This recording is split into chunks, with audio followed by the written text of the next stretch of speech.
Assalamualaikum warahmatullahi wabarakatuh. Innal hamdalillah nahmaduhu wa nasta'inuhu wa nastahdihi wa nastaghfiruh wa natubu ilayhi wa natawakkalu alayhi wa na'udzu billahi min shururi anfusina wa sayyiati a'malina may yahdihillahu fala mudilla lahu wa may yudlil fala hadiya lahu. Allahumma salli wa sallim wa barik ala Muhammad wa ala ali Muhammad kama sallaita wa sallamta wa barakta ala Ibrahim wa ala ali Ibrahim fil alamin innaka Hamidum Majid. Amma ba'd. Alhamdulillah, syukur pada Allah Subhanahu wa taala kerana pada pagi ini kita dapat menyambung kuliah kita, dan topik pada pagi ini adalah kenapa kita kena istighfar kepada Allah Subhanahu wa taala. Mengapakah diwajibkan kepada kita untuk beristighfar kepada Allah Subhanahu wa taala? Untuk mengetahui kedudukan istighfar ni, marilah kita lihat beberapa potong ayat daripada surah Ali Imran, iaitu pengisahan tentang mereka yang mempunyai kelebihan di sisi Allah SWT. Iaitulah firman-Nya, A'udzubillahi minasyaitanir rajim. Qul a'unabbi'ukum bi khairin min dhalikum lilladzina taqaw 'inda rabbihim jannatun tajri min tahtiha al-anharu khalidina fiha wa azwaju mutahharatun wa ridwanu minallah wallahu basirun bil ibad alladzina yaquluna rabbana innana amanna faghfir lana dhunubana wa qina adzaban nar as-sabirin was-sadiqin wal-qanitin wal-munfiqin wal-mustaghfirin bil ashar. Sadaqallahul azim. Maksudnya, hendakkah kamu kalau aku khabarkan kepada kamu segala perkara-perkara yang lebih baik daripada itu semua? Iaitulah bagi mereka yang bertakwa kepada Allah SWT, bagi mereka syurga yang mengalir di bawahnya sungai-sungai, mereka kekal dalamnya, dan pasangan mereka merupakan wanita-wanita yang bersih selagi suci, serta keridaan daripada Allah SWT. Dan Allah Maha melihat terhadap hamba-hambanya. Iaitulah mereka yang sentiasa mengucapkan, wahai Tuhan kami, kami beriman kepadamu, maka ampunkan dosa-dosa kami dan peliharalah kami dari neraka Jahannam. Lagi merupakan orang yang sabar, orang yang berlaku benar, orang yang taat, orang yang sentiasa melakukan infak di jalan Allah, dan mereka yang sentiasa beristighfar pada waktu sahur, pada waktu pagi. Jadi dalam ayat ini kalau kita lihat, tuan-tuan, menyatakan dengan jelasnya sifat orang bertakwa itu, lanjutan daripadanya sentiasa minta ampun kepada Allah SWT. Kerana manusia sifatnya sentiasa melakukan dosa. Jadi kita bukannya para nabi yang iman mereka dijamin oleh Allah sentiasa meningkat. Iman para malaikat itu statik, tidak berubah, tidak bertambah, tidak berkurang. Manakala orang macam kita, orang beriman, ada kalanya naik, ada kalanya turun. Kerana itu kita sentiasa mohon kepada Allah SWT, Allahumma ahsin aqibatana fil umuri kuliha wa ajirna min khizyid dunya wa azabil akhirah. Ya Allah, perbaikkanlah kesudahan hidup kami dan berilah kepada kami ganjaran atas segala musibah yang berlaku. Di atas keyakinan bahawa iman mereka ini ada kalanya meningkat, ada kalanya menurun, merosot. Kita bimbang waktu merosot itu diambil nyawa kita, maka kita berdoa kepada Allah agar kehidupan kita berakhir dengan kebaikan. Baik. Lagi Allah SWT menyatakan dalam ayat yang lain, kalau kita perhatikan, dan mohonlah kepada Allah, sesungguhnya Allah itu Maha Pengampun lagi Maha Penyayang. Jadi ini merupakan antara ayat yang menunjukkan kepada kita penegasan daripada Allah SWT supaya mohon keampunan selalu. Jadi sebenarnya mohon ampun ni satu perkara yang tidak perlu diperintahkan, kerana setiap kita menyedari melakukan dosa, maka secara automatiknya wajib bagi kita beristighfar kepada Allah SWT. Yang mana disebut dalam hadis yang lain, idza adnaba dhan nukitat fi qalbihi nuktatu sauda. Bila seorang melakukan dosa, maka hatinya menjadi hitam, ada titik hitam pada hatinya. Bila dia bertaubat kepada Allah, maka titik itu dilenyapkan. Kalau dia tidak bertaubat kepada Allah, maka titik itu makin hari makin bertambah. Maklumlah kita keluar saja daripada rumah, kita akan melakukan dosa dengan melihat perkara yang haram contohnya, mendengar perkara yang haram, bercakap perkara yang berdosa. Maka dengan dosa-dosa itu menyebabkan hati kita bergelumang, jadi kotor. Dan bila dia tercemar seperti itu dan tidak ada dosa daripada kita untuk menggilapnya kembali, menghilangkannya kembali, ia umpama cermin kereta yang sudah pun ditutupi oleh habuk yang sangat tebal. Maka bukan saja membahayakan diri kita, malahan membahayakan orang lain. Mungkin kita terlanggar, mungkin kita jatuh dalam gaung dan sebagainya. Maka demikian juga hati yang tidak dibersihkan akan mengakibatkan pelaku dosa-dosa ini melibatkan orang lain dan membahayakan dirinya sendiri dengan perlakuan dosa yang dilakukan itu. Maka istighfar ni kalau kita lihat tuan-tuan, datang perkataan ghafara. Ghafara datang perkataan istaghfara. Wazan dalam bahasa Arab ini istafa'ala, yang merujuk kepada tutup. Ghafara tutup, tapi kalau istighfara minta ditutup. Minta ditutup apa? Minta ditutup dosa-dosa kita, diampunkan maksudnya. Jadi antara kalimah istighfar yang kita ungkapkan astaghfirullah, astaghfirullah, astaghfirullah. Kalau lanjutan daripadanya astaghfirullahalazim alladzi la ilaha illa huwal hayyul qayyum wa atubu ilaih, ataupun astaghfirullahalazim alladzi la ilaha illa huwa al hayyul qayyum wa atubu ilaih. Dua-dua versi itu betul, seperti disebut oleh Imam An-Nawawi dalam kitabnya Riyadhus Salihin. Kerana huwa al hayyu al qayyum mubtada khabar. Kalau huwa al hayya al qayyum jadi maf'ul bihi. Kedua-duanya betul. Dari sudut bahasa Arab, ungkapan ini dibacakan oleh Nabi SAW dan juga para sahabat macam Umar Khattab radhiyallahu an. Nanti ada orang bertanya pula, mana satu yang lebih baik Ustaz, al hayyu al qayyum ke ataupun al hayya al qayyum? Jawapannya dua-dua Nabi kita amalkan sallallahu alaihi wasallam. Dua-dua betul. Dari sudut bahasa Arab larasnya betul. Maka tidak salah untuk kita mengamalkan, dan tidak ada satu kelebihan mengatasi yang lain dalam dua variasi ini. Baik, untuk menggalakkan umat ini beristighfar, maka Allah bawakan kepada kita kisah-kisah dalam Al-Quran. Contohnya dalam kisah Al-Buruj, Ashabul Ukhdud, ya, surah yang dalam juz Amma itu. Bagaimana Allah Taala menyatakan, وَسَمَاءِ ذَاتِ الْبُرُوجِ وَالْيَوْمِ الْمَوْعُودِ وَشَاهِدٍ وَمَشْهُودٍ قُتِلَ أَصْحَابُ الْأُخْدُودِ النَّارِ ذَاتِ الْوَقُودِ إِذْ هُمْ عَلَيْهَا قُعُودٌ وَهُمْ عَلَى مَا يَفْعَلُونَ بِالْمُؤْمِنِينَ شُهُودٌ وَمَا نَقَمُوا مِنْهُمْ إِلَّا أَنْ يُؤْمِنُوا بِاللَّهِ الْعَزِيزِ الْحَمِيدِ الَّذِي لَهُ مُلْكُ السَّمَاوَاتِ وَالْأَرْضِ وَاللَّهُ عَلَى كُلِّ شَيْءٍ شَهِيدٌ إِنَّ الَّذِينَ فَتَنُوا الْمُؤْمِنِينَ وَالْمُؤْمِنَاتِ ثُمَّ لَمْ يَتُوبُوا فَلَهُمْ عَذَابُ جَهَنَّمَ وَلَهُمْ عَذَابُ الْحَرِيقِ. Ini kisah yang berlaku sebelum daripada Nabi kita sallallahu alaihi wasallam, iaitu satu umat yang telah dibakar dalam parit oleh raja yang zalim yang memaksa mereka untuk mengikuti agamanya. Maka raja ini, tuan-tuan dimuliakan Allah sekalian, memiliki ahli sihir. Ahli sihir ini mempunyai power, black magic. Bila ahli sihir itu, ahli sihir mengatakan kepada raja, saya kena ada pengganti pelapis, maka carilah orang paling bijak di kalangan anak muda yang boleh mewarisi ilmu saya. Dapatlah seorang budak lelaki ini bijak.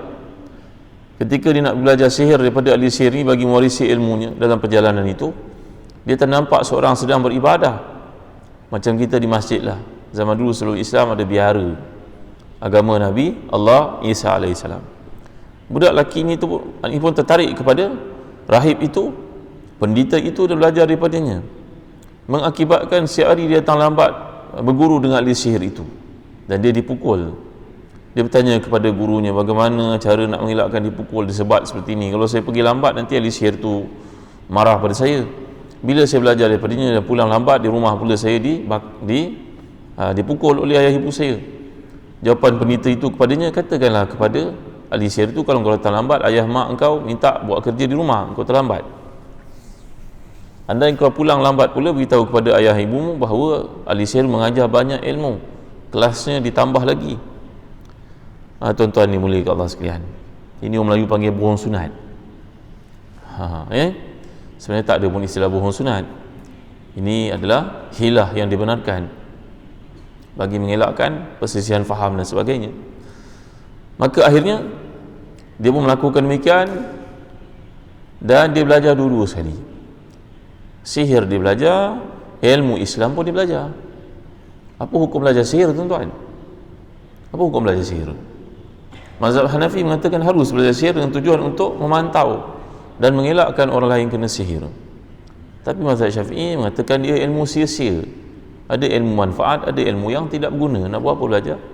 Kalau ada orang kena sihir, tawarlah dia dan rawatlah dia mengikut Al-Quran dan juga petunjuk yang dikemukakan oleh Nabi SAW.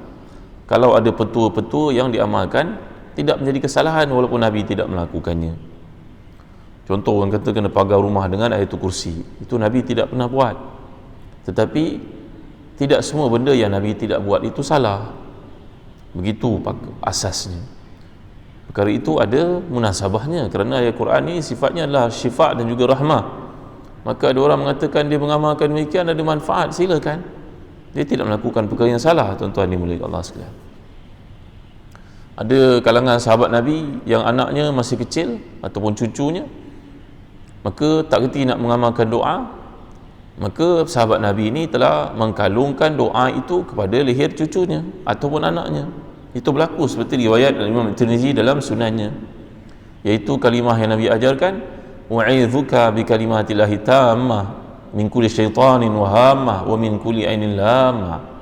Aku pelihara engkau wahai anakku dari segala mata yang jahat, binatang-binatang yang melata, yang banyak, yang kita tak nampak, serangga dan sebagainya, dan dari gangguan syaitan yang direjam.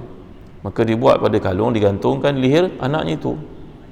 Itu Nabi tidak pernah buat, tetapi nampaknya para sahabat melakukan perkara itu, ada munasabahnya. Mohon pada Allah perlindungan. Ada sekolah yang sering diganggu, mendapat kerasukan, akhirnya gurunya tak tahu nak buat macam mana, dia print banyak-banyak surah Yasin, ditampalnya di keliling bangunan tersebut. Perkara ini tidak ada salahnya, ia tidak menghina Al-Quran. Maka dia mengatakan, Alhamdulillah Ustaz, buat benda itu tak kuranglah sikit kerasukan berlaku kat sekolah yang baru ni. Alhamdulillah, kalau ada pengalaman begitu silakan. Maka tuan-tuan dimuliakan Allah sekalian, sekarang anak muda ni sudah menguasai dua ilmu. Ilmu sihir dia dapat, ilmu agama pun dia pandai. Maka dia pun mulalah menjinakkan dirinya menghadiri program bersama dengan raja. Seorang daripada menteri di raja ini buta.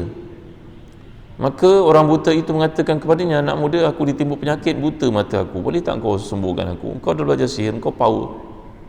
Maka budak muda ini pun berkata, engkau beriman dulu kepada Tuhan aku dan Tuhan kau yang sebenarnya, itu Allah, bawa aku rawat engkau. Menteri itu setuju. Maka budak muda itu merawat, pulih dia, tuan-tuan dimuliakan Allah sekalian. Hadir dia dalam majlis sultan. Sultan mendapati, kau mata kau dah cecik, kau makan ubat apa? Jawapannya, yang merawat aku adalah budak itu. Oh, budak itu. Dalam diam dia sudah pun menguasai ilmu sihir, bagus, panggil dia. Maka budak itu pun menyatakan dia tidak beriman dengan sihir, dia beriman dengan Allah. Dia tak beriman dengan raja itu. Setengah mengatakan raja itu Yahudi, tetapi Yahudi yang sesat, bukan Yahudi ikut syariat Nabi Musa AS. Maka tuan-tuan dimuliakan Allah sekalian, sekarang apa yang berlaku adalah budak muda ini ditangkap dan dihukum. Maka dia pun menyuruh sekumpulan tentera yang kuat-kuat bawa budak ini pergi ke laut untuk dibuang dalam laut, kerana dia telah beriman kepada Allah, tidak kepada raja. Ketika tentera ini membawa anak muda ini ke laut, nak menghumbankannya dalam laut, dia berdoa, wahai Tuhan yang punya kuasa, dengan doa-doa yang tertentu. Maka yang masuk ke dalam laut dihumbankan itu, yang terbalik kapal adalah semua tentera yang mati kecuali dia seorang saja. Pulang semula kepada raja. Raja pun tercengang, tentera aku semua mati, engkau seorang hidup, ini tidak boleh jadi. Bawa pula ke gunung, tolak dia turun dari gunung, biar dia mati, daripada dia memudaratkan akidah orang ramai mengikuti agama barunya. Maka dia pun dibawa ke gunung oleh sekumpulan orang yang kuat-kuat. Tiba-tiba yang terjadi sebaliknya, mereka yang kuat itu pula berguling-guling jatuh di gunung, mati kesemuanya dengan izin Allah. Wali Allah, budak muda ni wali Allah. Kembali dia ke istana raja, dan raja sekali lagi tercengang, apa aku nak buat lagi dengan kau? Semua apa yang aku buat merancang untuk engkau tak jadi, begitu kuat engkau ni. Dan cuba untuk membunuh budak ini, tidak boleh. Akhirnya budak muda ni berkata kepada raja, kalau raja bersungguh-sungguh nak membunuh saya, kumpulkan orang ramai, rakyat jelata, Dan ketika nak memanah saya di dada ini, bacalah dengan nama Bismi Rabbi Hadzal Gulam, dengan nama Tuhan budak ini aku menembaknya. Maknanya bismillah lah, Bismi Rabbi Hadzal Gulam, dengan nama Tuhan budak lelaki ini. Maka raja pun buat begitu. Di hadapan khalayak ramai dia mengisytiharkan dia beriman kepada Tuhan budak itu, iaitu Allah. Maka seluruh rakyat jelata masuk Islam, beriman kepada budak itu, mendengar kisahnya. Raja pun menjadi kelang kabut, tak ada pilihan, akhirnya terpaksa untuk mengekalkan kuasanya, untuk buat apa sahaja asalkan kekal kuasanya, untuk diteruskan buat kejahatan. Maka dia pun mendapat nasihat daripada orang-orang jahat kelilingnya supaya dibakar habis semua rakyat itu dalam api yang menyala-nyala, dalam parit yang menyala-nyala. Ya, maka dalam keadaan itu pun Allah masih lagi menceritakan orang buat jahat begitu dahsyat sekalipun, begitu hebat sekalipun, Allah masih lagi memberi tawaran kepada mereka untuk bertaubat kepada Allah. Innal ladzina fatanul mu'minina wal mu'minati summa lam yatubu falahum azabu jahannam. Kata Ibn Katsir dalam tafsirnya, ayat ini memberikan kepada kita satu gambaran betapa luasnya rahmat Allah, iaitu pengampunan tetap ditawarkan kepada orang yang paling zalim dan pernah membunuh manusia keseluruhannya. Begitu caranya tuan-tuan. Kerana dalam Islam kita tidaklah disuruh untuk confess, beritahu kat orang tertentu saya buat dosa sekian, orang tu pula seronok mendengar cerita-cerita yang diceritakan itu, lalu dia menjadi wakil untuk mohon keampunan kepada Allah SWT. Ini tidak boleh, tidak patut kita ceritakan kepada sesiapa pun dosa-dosa yang kita lakukan, kerana itu dipanggil sebagai mujaharatu bisu. La yuhibbullahu al-jahra bisu'i minal qawli illa man zulim. Allah tidak membenarkan, Allah melarang, Allah mengharamkan kita menceritakan keburukan-keburukan yang pernah kita lakukan kepada orang lain. Maka dalam keadaan ini Allah SWT masih lagi memberikan tawaran kepada mereka melakukan dosa besar, maksiat itu, kerana pintu taubat masih terbuka di sisinya. Baik, dalam hadis yang lain Nabi telah menyatakan, man aktsara min istighfari ja'alallahu lahu min kulli hammin farajan wa min kulli dhiqin makhrajan wa yarzuquhu min haitsu la yahtasib. Siapa yang banyak beristighfar kepada Allah SWT, maka Allah jadikan dalam segala kedukaannya ada jalan keluar, segala kesempitannya ada keluasan padanya, dan Allah akan bagi rezeki kepadanya di sumber-sumber yang tidak disangka-sangka. Tuan-tuan, satu kisah ini kemukakan oleh Imam Masjid Nabawi beberapa tahun lalu ketika berlaku peperangan di Syria, iaitu seorang budak, seorang lelaki muda bersama dengan isinya, anaknya masih kecil, berhijrah ke Saudi. Dia berkelulusan dalam bidang petroleum engineering, petrochemical, pindah ke Saudi untuk cari kerja, mendapat suaka politik dan lari ke Saudi. Tapi kerja yang diperolehnya tak cukup, tuan-tuan. Nak menyara kehidupan, cost of living mahal, dia nak cari kerja yang lebih baik dan stabil untuk kedudukannya sebagai seorang yang graduate daripada universiti. Dia datang hadir dalam Masjid Nabawi, mendengar hadis ini disampaikan oleh tuan guru dalam satu majlisnya. Siapa banyakkan istighfar, Allah keluarkan daripada kesusahan, Allah beri kepadanya keluasan, Allah beri rezeki yang tak disangka-sangka. Jika Nabi SAW mengucapkan istighfar ini sehari sekurang-kurangnya 70 atau 100, maka kita kena lebih daripada itu. Dan niatlah kepada Allah supaya mengeluarkan kita daripada kesusahan hidup. Pemuda ini terfikir, ya Allah, aku susah, aku nak menyara isiku, anakku yang masih kecil, sewa rumah mahal, keluarga kat Syria pun perlukan duit, macam mana ni? Mendengar kata daripada Tuan Imam ini, kita kena istighfar sehari kurang-kurangnya 1000 kali atau lebih daripada itu, kerana dosa lebih banyak, tak layak nak dibandingkan dengan Nabi pun 100 kali. Maka dia pun pulang ke rumah mengatakan kepada isinya, tadi abang dengar kuliah abang pun dapat idea, kita kena cuba istighfar pada Allah 1500 kali sehari, supaya Allah beri pada abang kerja yang baru dan dapat menyara keluarga kita. Isinya pun setuju, ya betul bang, kita cuba istighfar mulai hari ini sampai Jumaat yang ke depan itu, istighfar 1500 kali sehari untuk seorang, dan berdoa di hujungnya, ya Allah berilah aku kerja, aku perlukan 3000 rial je sebulan, ya Allah, lebih alhamdulillah 3000 cukup lah, janganlah kurang daripada itu. Pemuda ini istighfar kepada Allah SWT. Menjelang Jumaat yang berikutnya, dia masih belum dapat kerja walaupun dah minta banyak tempat. Hadir lagi ke majlis guru ini.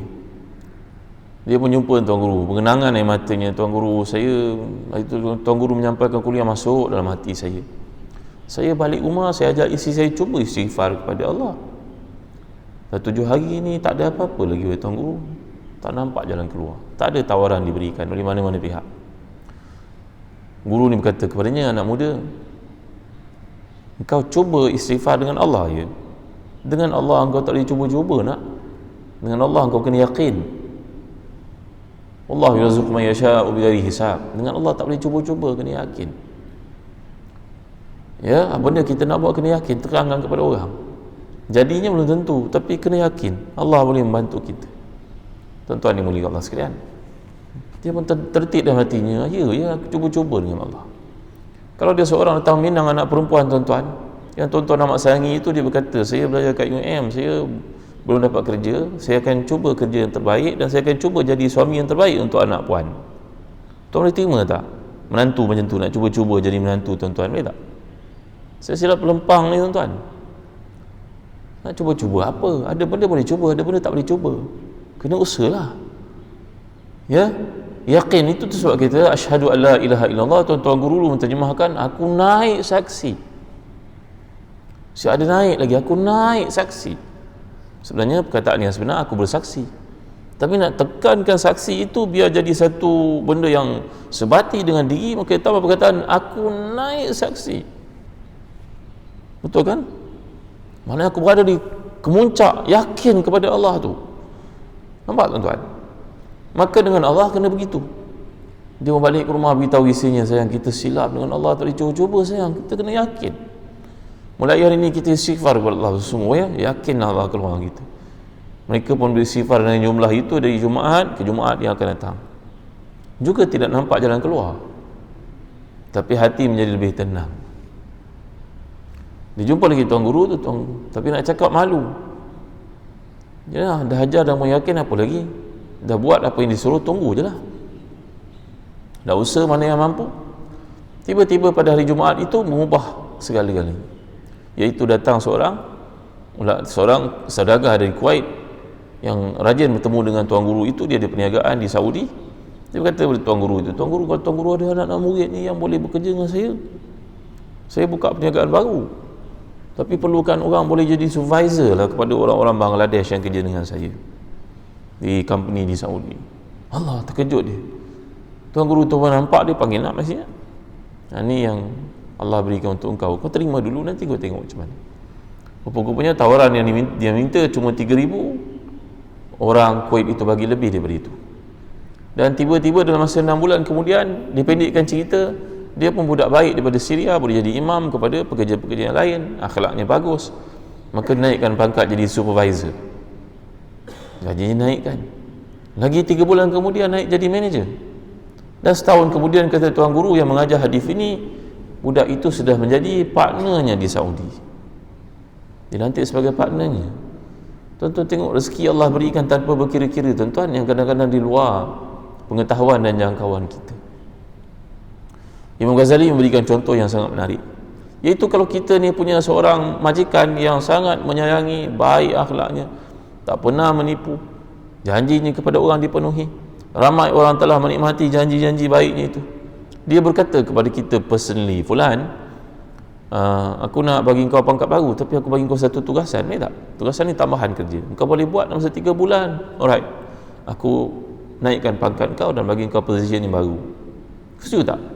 Ini adalah majikan yang baik, yang saleh, yang tak pernah berbohong, punya wang, latar belakangnya bagus, tak ada musuh dengan siapa pun. Yakin ke tak yakin tuan? Kita dah bekerja dengan dia, umur kita dah 40 tahun. Nak pergi company lain ke? Lebih RM100, kita belum tahu lagi onak dan juga ranjau yang ada di company baru. Kan? Ada kajian dibuat bahawa masyarakat kita dekat Malaysia ni suka bertukar-tukar kerja. Kerja sekejap dengan RM100 lebih pergi. Kerja sekejap dengan RM200 lebih pergi. Bila nak selesai? Bila nak master sesuatu bidang? Kan? Ada syarikat Jepun buka company besar di Malaysia. Dia berkata tempat perniagaan dia menjadi satu training center. Kerana tiap-tiap bulan ada turnovernya, orang keluar pergi cari kerja baru, padahal lebihnya RM100 je, RM150 je. Dia tak tahu kerja di tempat baru itu ada kekangan baru, ada musuhnya yang baru. Jangan nampak kapet itu sentiasa indah, tak tahu di situ ada kaca dan sebagainya. Betul kan tuan-tuan? Ya, maka budak muda ini bekerja dan akhirnya mendapat jawatan yang bagus di masa ke semasa kerana kesungguhannya, tuan-tuan dimuliakan Allah sekalian, dan kerana istighfar yang telah mengeluarkannya. Jadi kembali kepada cerita, kalau orang kaya terjanjikan kepada kita kerja dan dia orang baik, dimajikan, kita pun dah tak ada pilihan pada usia ini untuk pergi ke tempat-tempat baru, buatlah yang terbaik, tuan-tuan. Kenapa tak boleh buat yang terbaik? Buatlah yang terbaik, kan? Maka kata Imam Ghazali, tamsilan itu kalau engkau lihat adalah kepada Allah yang menjadi majikan kepada engkau, bos kepada engkau, pemilik kepada engkau. Cakaplah apa saja, memang dia tidak sama dengan manusia. Laisa kamitslihi syai'un. Dia telah beri kepada engkau banyak nikmat, antara engkau sedar atau tidak, dan dia menjanjikan macam-macam perkara kebaikan untuk kamu, tapi kamu tidak mengejarnya. Alangkah ruginya dirimu, wahai hamba. Nampak kan? Kita kerja dengan majikan tadi, dia tak ada pilihan nak pergi tempat lain, usia pun dah tua, pergi tempat baru, nanti kita perlukan energi yang baru, perlu kompetitor yang lebih ramai, yang baru. Jadi stay kat situ, jadilah orang terbaik dan ikutilah, patuhilah arahan yang diberikan. Direct report kepada dia, alangkah baiknya keadaan itu, bukan? Mengapa kamu tidak buat perkara yang sama kepada Allah, sedangkan Allah menjanjikan untuk kamu 1400 tahun lalu dalam Al-Quran ini macam-macam ganjaran untuk orang taat kepadanya, dan dia telah beri kepada kamu selama ini macam-macam limpahan kurnianya. Wa atakum min kulli ma sa'altumu wa in ta'udu ni'matallahi la tuhsuha. Diberi kepada kamu macam-macam nikmat, mata, telinga dan sebagainya. Kamu sihat tubuh badan, tidakkah kamu perasan itu semua nikmat yang telah dilimpahkan, dan dia menjanjikan tambahan andai kamu menambah lagi ketaatan kepadanya. Walladzina ihtadaw zadahum huda wa atahum taqwahum. Mereka yang sentiasa berusaha untuk menambah dirinya dengan kebaikan, Allah akan tambah lagi nikmat untuknya. Subhanallah, Masya Allah, Tabaraka wa Ta'ala. Abu Syuja' adalah imam besar dalam mazhab Syafi'i, meninggalkan satu karya besar dalam fiqh namanya Matan Abi Syuja'. Tuan-tuan dimuliakan Allah sekalian, beliau ni pada usia 80 tahun, rambutnya masih hitam, tak ada uban, matanya celik, jelas. Dia menjawat macam-macam jawatan dalam negara, sebagai qadhi, sebagai pensyarah, sebagai mufti, banyak jawatannya. Tapi menjelang usianya 60 tahun, dia minta berhenti dia semua perjawatan itu dan mengatakan, cukuplah macam-macam ilmu yang telah saya sampaikan, dan tiba masa untuk beramal dengan ilmu ini. Maka beliau pun memakai pakaian orang biasa-biasa dan duduk di Masjid Nabawi, bekerja menguruskan Masjid Nabawi itu tanpa sebarang gaji lagi, kerana everything dah settle, anak-anak dah cukup segala keperluannya, rezeki pun ada, setakat nak mati cukuplah untuk makan pakai. Mengapa saya tidak berkhidmat untuk Masjid Nabawi ini? Maka dia pun jadi cleaner di Masjid Nabawi itu. Dan beliau berkata bahawa penyakit ini ada banyak, mazmumah ada banyak. Bila kita jadi orang terkenal, orang alim, orang semua sanjung, orang semua viralkan tentang kita, tapi kita lebih tahu tentang amalan dan kedudukan kita di sisi Allah. Maka beliau decide pada masa itu untuk duduk di masjid dan berkhidmat untuk masjid, bersihkan masjid, kapetnya, sapu bilik airnya. Ya, itu pandangan beliau lah. Yang kita baca-baca dalam viral cerita orang kaya di India itu datang bekerja kat Saudi sebagai cleaner, wallahu a'lam sejauh mana benarnya. Tapi asas kepada cerita-cerita macam ni memang ada. Untuk mendidik diri daripada segala mazmumah itu perlu kepada pengorbanan. Sayyidina Abu Huzaifah bin Al-Yaman radhiyallahu anhu, ya, hidupnya serba sederhana. Ni penulis rahsia Nabi SAW, namanya sekretari sulit Nabi. Huzaifah bin Al-Yaman itu budak muda yang sangat bijak ketika Nabi berhijrah ke Madinah, juga hidup serba sederhana. Ya, Abu Zar hidup serba sederhana. Begitu juga Abu Darda, sangat sederhana. Ketika anak perempuannya yang cantik bernama Darda itu dipinang oleh anak kepada raja putera mahkota namanya Yazid bin Muawiyah. Banyaklah cerita buruk tentang Yazid bin Muawiyah ni, tuan-tuan. Tapi setiap orang itu ada dua side daripada hidupnya, black dengan bright side dia, kan. Ada orang cerita buruk, tapi cerita baiknya pun banyak, tuan-tuan. Kita janganlah cerita orang telah mati ni, tuan-tuan, kerana kita tak tahu apa sebenarnya yang berlaku. Ya, macam kita, ada orang mengatakan Muawiyah kutuk habis-habisan, mendakwa dirinya bukan Syiah, hanya Syiah saya mengutuk Muawiyah. Kita pun tak tahu apa sebenarnya berlaku. Pada masa itu catatan dalam sejarah menunjukkan bahawa ada perbezaan pandangan, ijtihad para sahabat berlaku persisian itu. Yazid bin Muawiyah ini anak kepada sahabat Nabi, pinang Darda, anak kepada Abu Darda, seorang gadis yang sangat rupawan, jelita, cantik. Maka ayahnya bernama Abu Darda bincang dengan isterinya Ummu Darda untuk menolak pinangan putera mahkota dengan cara yang baik. Saya berkata, Darda ini biasa hidup dalam kesederhanaan. Nanti kalau kami kahwinkan, takut nanti dilupa daratan. Maka biarlah Darda dikahwini oleh orang lain. Tolak baik-baik tuan-tuan, jangan tolak dengan penghinaan.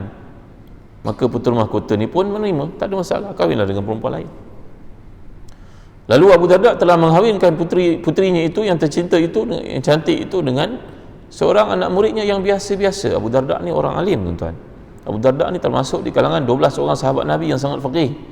Abu Bakar, Umar, Uthman, Ali, Abdul Rahman, Abdullah bin Mas'ud, Ali, siapa lagi? Abu Darda, Salman Al-Farisi. Ini 12 orang sahabat dipanggil sebagai mufti. Muaz bin Jabal, ini adalah sahabat-sahabat yang sangat alim.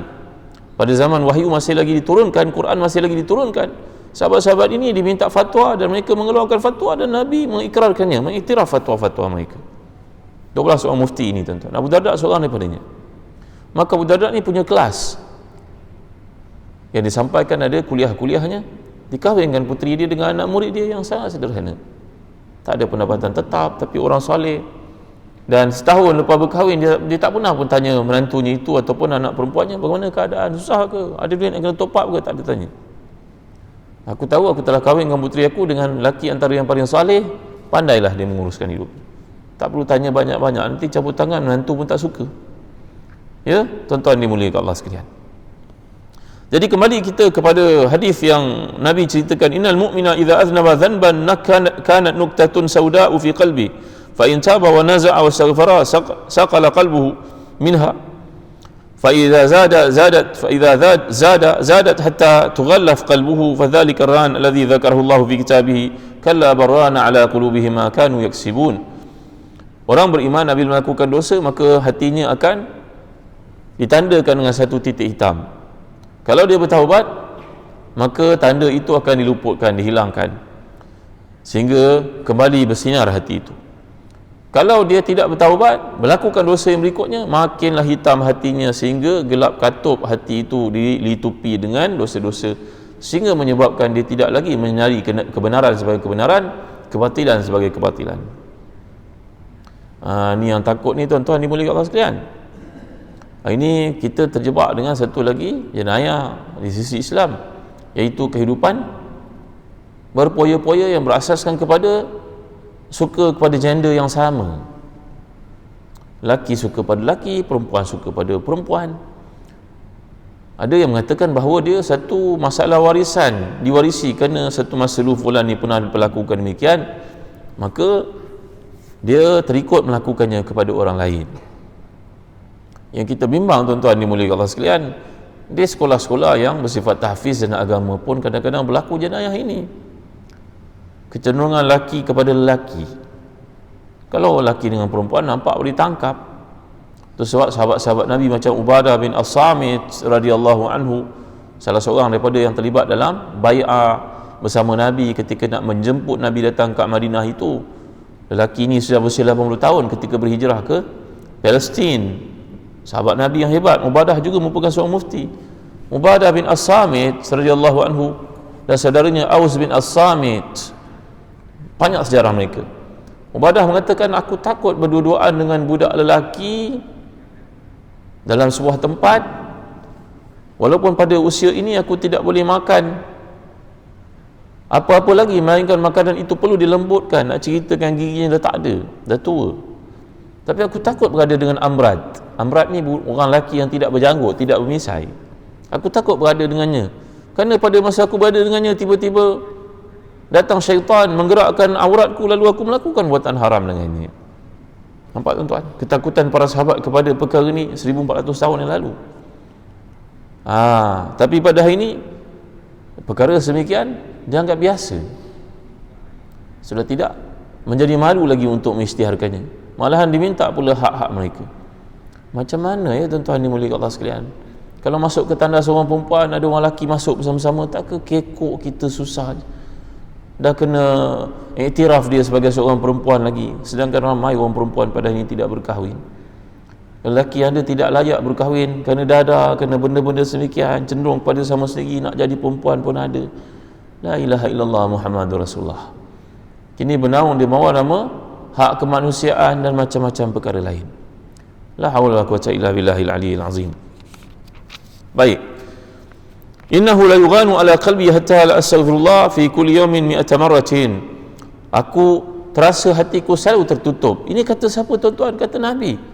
Aku takut hatiku tertutup, maka aku sentiasa mohon keampunan kepada Allah setiap hari sebanyak 100 kali. Takut untuk hati tertutup, lalu hati itu terdorong untuk melakukan maksiat dan tidak rasa bersalah bila melakukan maksiat. Ya, iza aznaba al-'abdu zanban faqala Allahumma ighfirli, yaqulu Allahu 'azza wa jalla aznaba 'abdi zanban fa'alima anna lahu rabban ya'khudhu bi zanbi wa yaghfiru dhanba, 'abdi i'mal ma syi'ta faqad ghafartu lak. Bila seseorang hamba itu melakukan dosa lalu dia menyadari adanya Allah untuk mengampunkan dia dan dia minta keampunan kepada Allah, maka Allah akan berfirman kepadanya tanpa dia dengar, wahai hamba, engkau menyadari engkau melakukan dosa, engkau taubat kepadaku, teruskan hidupmu sebagaimana yang aku kehendaki, baikilah kekurangan yang ada, aku redha padamu. Imam Ghazali mengulas perkara ini, mengatakan bahawa kita ni bila melakukan dosa jangan putus harap. Mesti dalam hidup ni ada ar-raja dengan al-khauf. Raja ni berarti harap, khauf takut. Umpama seekor burung punya dua sayap, maka begitu juga dalam hidup mesti ada raja, mesti ada khauf. Kita melakukan dosa, dalam masa sama kita bertaubat kepada Allah dan mengharapkan keampunan daripadanya. Ya. Jadi dalam hadis ini mengajar kita untuk sentiasa mengharapkan kepada Allah di samping berusaha untuk minta keampunan. Kata Imam Ghazali, orang melakukan dosa ini ibarat orang sakit. Ini dia sakit, dia dapatkan rawatan sembuh. Di 3 bulan kemudian sakit balik semula, sakit yang sama, batuk sesama, sakit tekak. Padahal 3 bulan lalu dia telah rawat dan sembuh. Tanpa dia sengaja dia melakukan lagi kesilapan dan pergi jumpa doktor lagi untuk dapat rawatan. Maka begitulah kita dalam melakukan dosa, kena sedar dan segera kembali kepada Allah waktu melakukan dosa itu.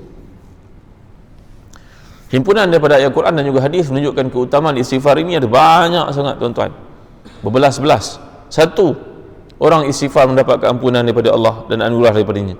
Yang kedua, meruntuhkan tipu daya iblis, menghancurkan kesesatan-kesesatannya. Yang ketiga, menegaskan bahawa tiap-tiap itu dapat dicapai dengan keridaan daripada Allah SWT. Nombor 4, orang istighfar hatinya menjadi tenang dan melakukan dosa.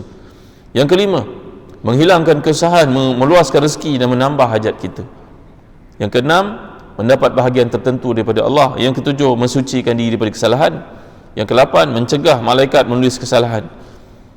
Bila seseorang itu berniat nak melakukan dosa, malaikat tak tulis lagi tuan-tuan sampai dia melakukan dosa. Kalau dia istighfar, digantikan peluang untuk ditulis dosa itu sebagai pahala. Yang ke-9, membersihkan hati daripada kelalaian dan kelupaan. Ya, bila kita terlupa cakap astagfirullahalazim, apa yang aku lupa sangat ni, kenapa ya? Al-Quran habis semua hilang. Ya. Yang ke-10, mendekatkan diri kepada Allah, mewujudkan kemuliaan dan juga mendapat kedudukan di sisi Allah. Yang ke-11, dalam penyelesaian ini menghapuskan dosa, 10 dosa. Satu istighfar menghapuskan 10 dosa. Yang ke-12, menjadi sebab diterima taubat dan mendapat husnul khatimah. Ingat, mereka yang mati dalam husnul khatimah, salah satu sebabnya rajin bertaubat kepada Allah, istighfar kepadanya. Rajin bertaubat dan beristighfar kepada Allah. Lagi, mendapat keselamatan dan kesejahteraan. Jadi istighfar itu letaknya sesudah bertaubat. Dengar kata-kata ini, istighfar selepas bertaubat. Apa buktinya?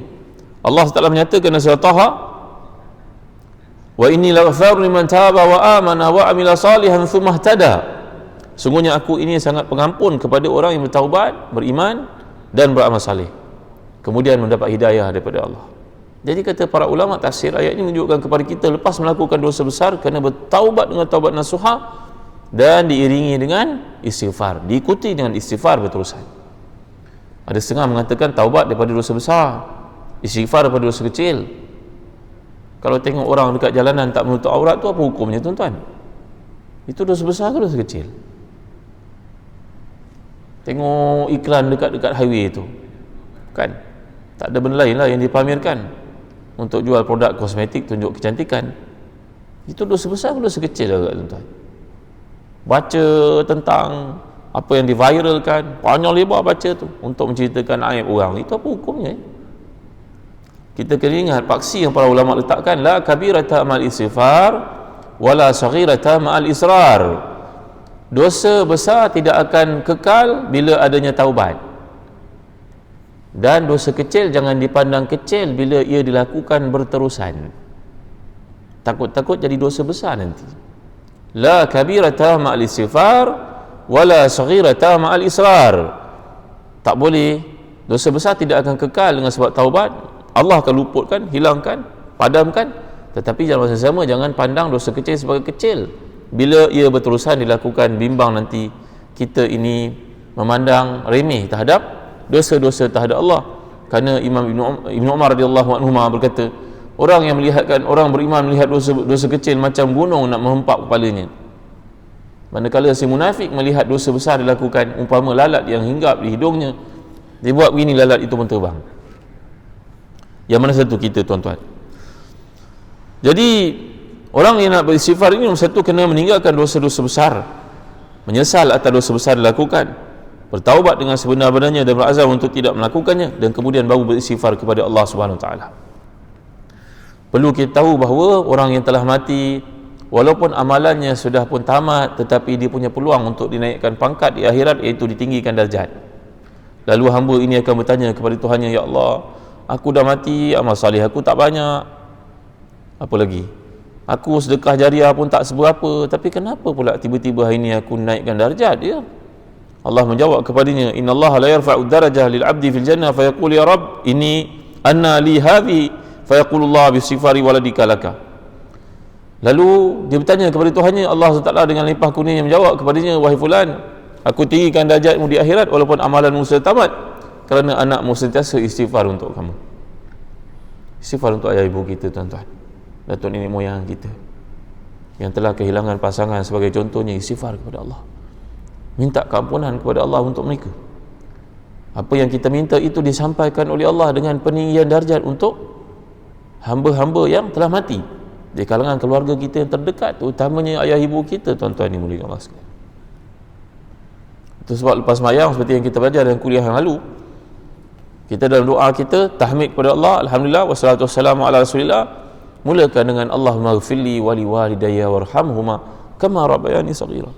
Tiap-tiap waktu sekurang-kurangnya, tuan-tuan. Kerana berdasarkan hadis ini, si ayah, si ibu yang telah mati itu punya peluang untuk ditinggikan darjat walaupun amalannya sudah berakhir, dengan sebab istighfar si anak untuk mereka.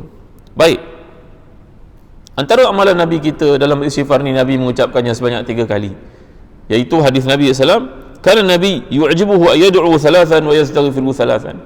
Nabi kita dalam berdoa mengulang 3 kali, dan dalam beristighfar pun Nabi mengulang sebanyak 3 kali.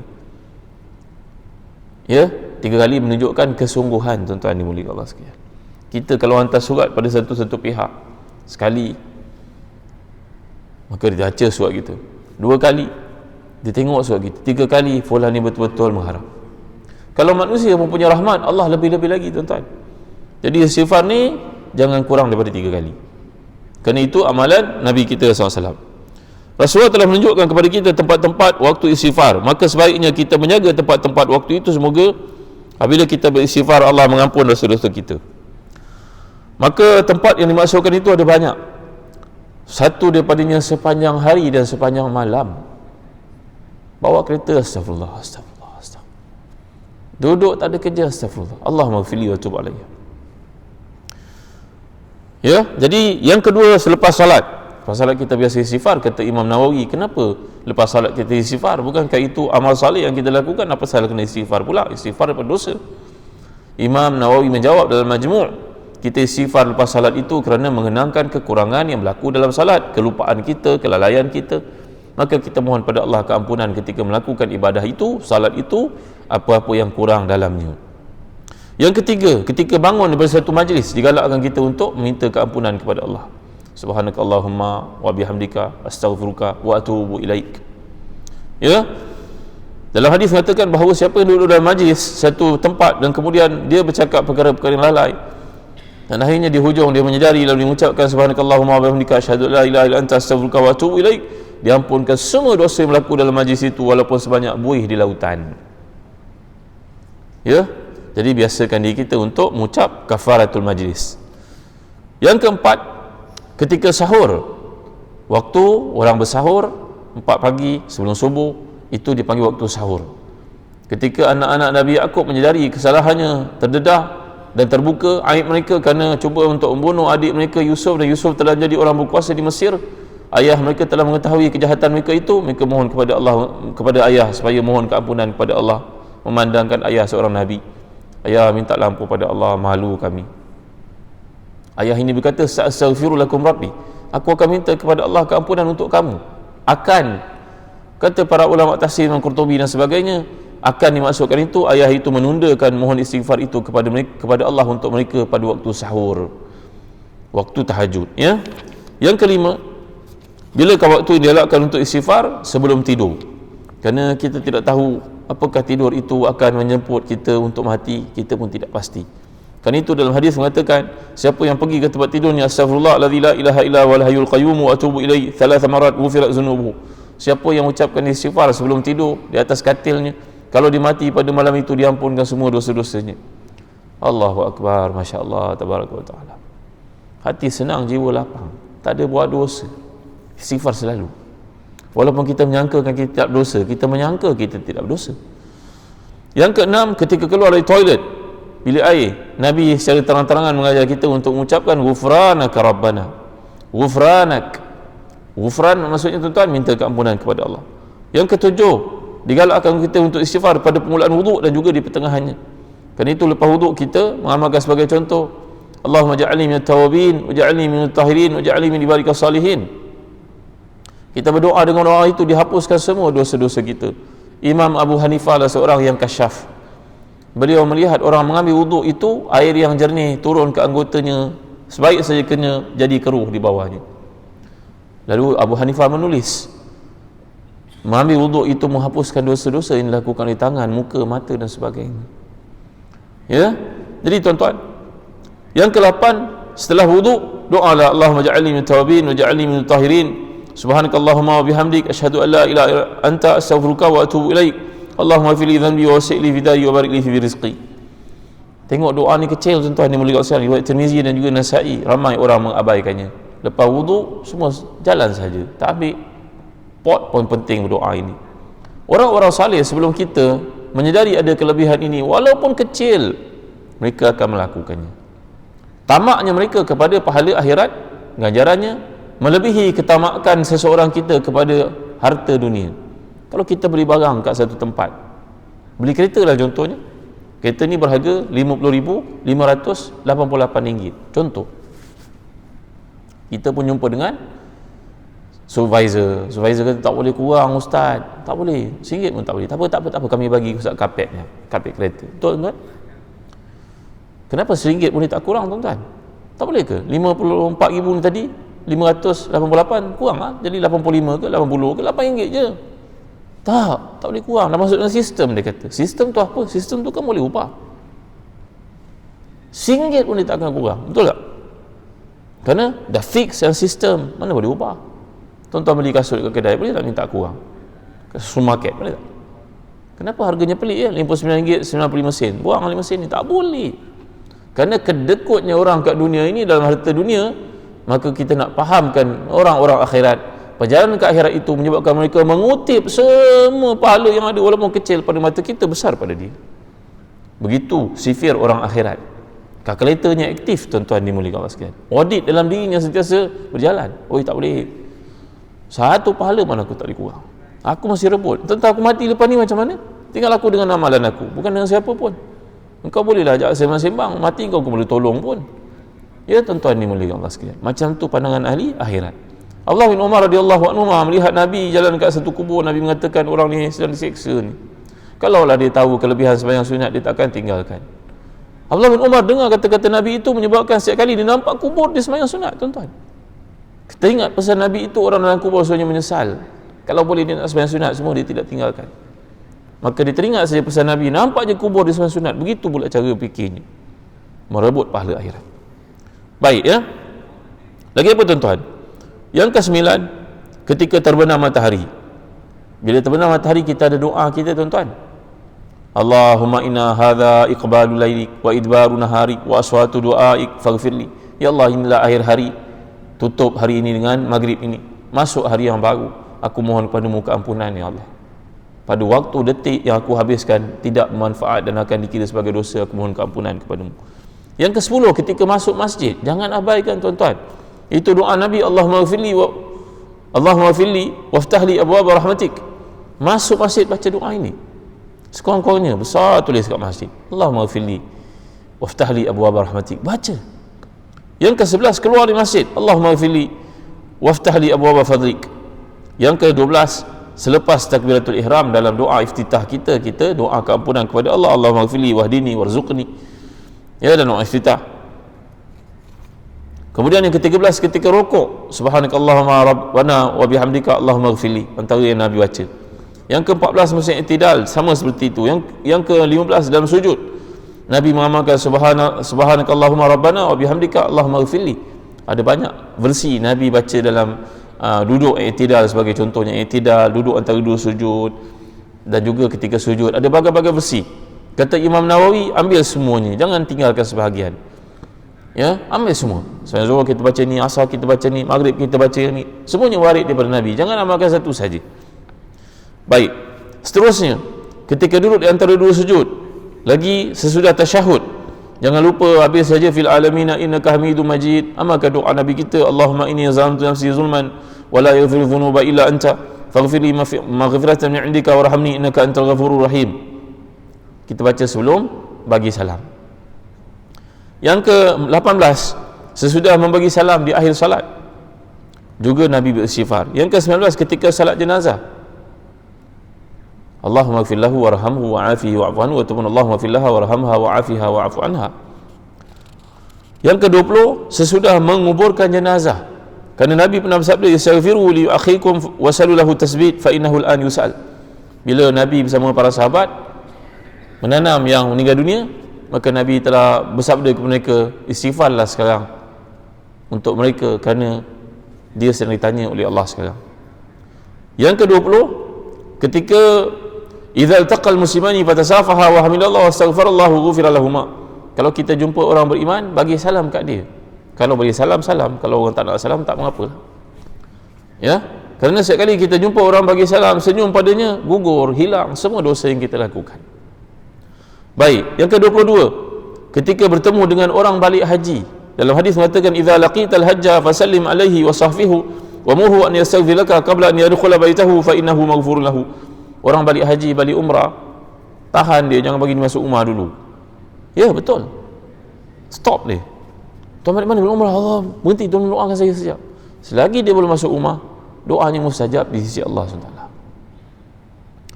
Ya, orang dulu orang balik haji sambut ramai-ramai, minta didoakan. Betul tu, Nabi bersabda SAW, orang balik haji, balik umrah ini merupakan orang yang mustajab doanya. Tunggu dia, stop dulu. Dah sampai dekat bangsa ni pun tunggu jawab, jangan masuk rumah, doa je untuk saya. Ini amalan Nabi dan juga para salafus salih. Lagi ketika gerhana matahari, lagi di akhir khutbah. Yang ke-25, ketika ditimpa kegundahan dan kegelisahan, kerana waktu itu kita mohon kepada Allah keampunan untuk Allah hilangkan keresahan kita. Yang ke-26, ketika minta hujan. Inilah 26 tempat di pohon diajar kita oleh Nabi untuk sentiasa istighfar. Ada banyak rupa-rupanya.